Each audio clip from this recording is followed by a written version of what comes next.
Good afternoon, I am Mr. Ish and I'm welcoming you to this video where we are going to understand in a comprehensive manner the derivatives of both of these functions, the inverse cosecant and the inverse secant functions, why they are the way they are, starting with this inverse cosecant or the arc cosecant. You know the derivative of this function, the inverse cosecant or the arc cosecant, is this minus 1 divided by absolute value of x and then the square root x squared minus 1. Why is there a minus and why is there an absolute value of x? We will look at that for this function, then we will look at a similar items for the other function. When you're looking at this arc cosecant, it's stemming here from the inverse sign or the arc sign. You know you're looking here at pi over 2 minus pi over 2, 1 and then minus 1. If you look at it by means of its reciprocal, you're bringing in that function, then your graph becomes this. You see this right here? It will become a horizontal asymptote. This point right here will then shoot out in that direction. This point right here, which is this, then will shoot out in this direction. That right there is a graph of your inverse cosecant or your arc cosecant function. When you're looking at it, you know when you're looking here at negative x values, you're having negative y outputs. When you're looking at the graph here in this quadrant, positive x values give you positive y values. What does that tell you? For the arc cosecant, if you have a positive x value, you'll have a positive outcome. For the same function, if you have a negative input, you'll have a negative output. You have to keep that in mind, especially with regards to your being able to maintain this negative sign with regards to the derivative and what will come in right here. Because a square will take care of any positive or minus, this standalone x must then accommodate for these negative values. Why must you maintain this negative sign? Because graphically, anytime you're looking at any of the tangents to this function, they're always downward sloping from left to right. Any tangent you draw for this inverse cosecant or your arc cosecant is always negative tangent line slopes. Therefore, your derivative must maintain that negative sign. And I'm telling you here, negative input can lead to negative output. If that negative output were allowed to persist, it could negate that and you could end up seeing a positive derivative, which you cannot. The derivative must be negative. Keeping all of that in mind, the graphic reason of why we have that negative, we must now understand why we bring in the absolute value of x, and allow me to show you that. It stems here from the derivative derivation of this. Y is equal to your arc cosecant x. You take this on the other side, you're really looking at cosecant of y is equal to x. You do the implicit differentiation of this function you see over here, and then you're looking here minus cosecant y cotan y with respect to dy over dx is equal to 1. You solve for this. Dy over dx is equal to 1 divided by minus cosecant y cotan y. You see this minus, it gets pushed out here and you can maintain that minus here in the numerator.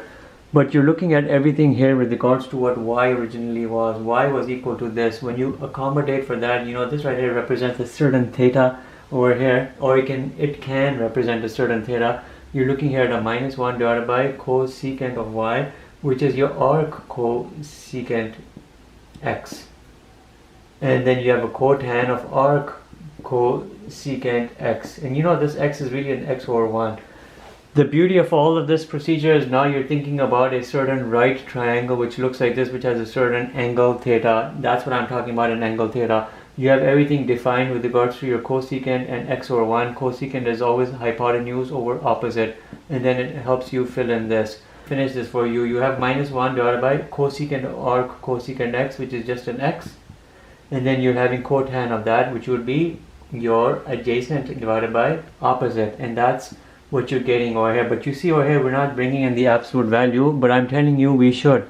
The reason why we should bring in the absolute value to transform this into this form is for this reason. If you look at this x, it's representing a certain dimension. What is this dimension? It's representing a hypotenuse. You know hypotenuse is a dimension having a certain length. Lengths can technically be 0, but they are generally positive, because if they were a 0 length, you would have no dimension. Anything larger than 0 would represent a certain dimension. Hypotenuse being a dimension must maintain a certain positive character. Therefore, you bring in the absolute value here for the standalone x. It will take care of any negative inputs, convert them into positive, and therefore you will ensure that a hypotenuse is not negative. But indirectly, you will also ensure that you will maintain a negative here in terms of the derivative. because as I said earlier, if a negative were allowed to persist over here, that negative x would cancel with that minus and you'll have a positive derivative outcome, which you can't, because all of these tangent lines here must be negative in terms of their slope, because all of these lines are downward sloping lines, tangent lines having negative slope. This right here explains everything that I needed to explain to you for the arc cosecant x. Now we shift gears and go to the next function. The arc secant or the inverse secant x has that derivative, positive 1, divided by absolute value of x times square root of x squared minus 1. Let's start again now by the graphic approach. Your landmarks for this function here, you're going to be a 0, you'll have a pi over 2, you'll have a pi. And then here you'll have a 1, here you'll have a minus 1. Your arc cosine, I'm showing you arc cosine function would look something like this. It would go like this and it would look like that. That's what it looks like. That's your arc cosine function or the inverse cosine. But when you look at it by means of its reciprocal, you're bringing in this function. Then wherever you have this pi over 2 which generates a 0, cosine pi over 2 is 0, you do the flip, you generate here a asymptote. Therefore now this point here 1 and this point here minus 1 in terms of the x values will transform into a reciprocal and your function will become like that. It's a little unclear over here, so let me clarify it for you and we'll get the inclination good here. Your function will shoot in this opposite direction, but it will graze along this horizontal asymptote, which is y equals pi over 2. Let's explain to you this positive aspect first. If you were to draw any tangent line on this arc secant function, all the tangent lines are always upward sloping from left to right. All of these tangent lines have positive slopes, they are positively inclined. Hence the arc secant function must have a positive in terms of its derivative output, because the derivatives must be positive, they cannot be negative, as you cannot generate tangent lines here with negative slopes. You can only generate tangent lines here with positive slopes.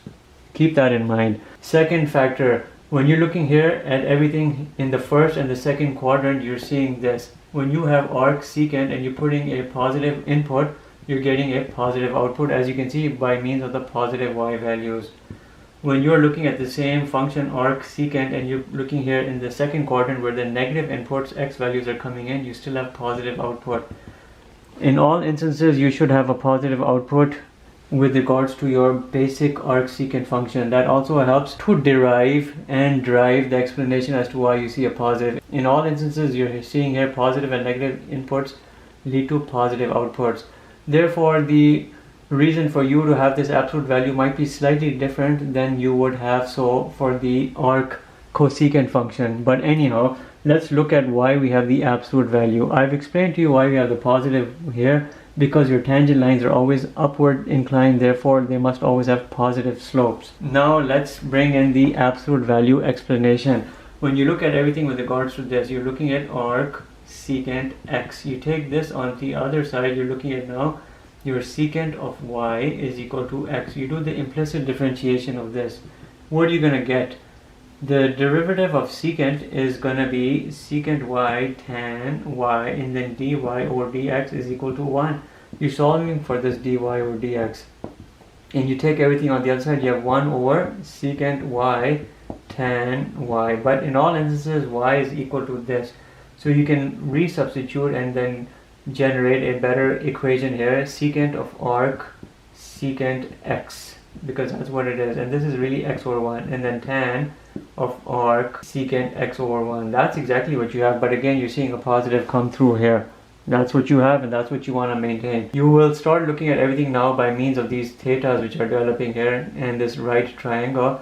Secant definition is hypotenuse over adjacent x over 1, then this must be x squared minus 1. Again, you're seeing x here represents a dimension, a hypotenuse. It should be positive. Well, that's nice and dandy and that's good. Let's take this to completion. We're looking here at 1 over secant of arc secant is just going to be an x.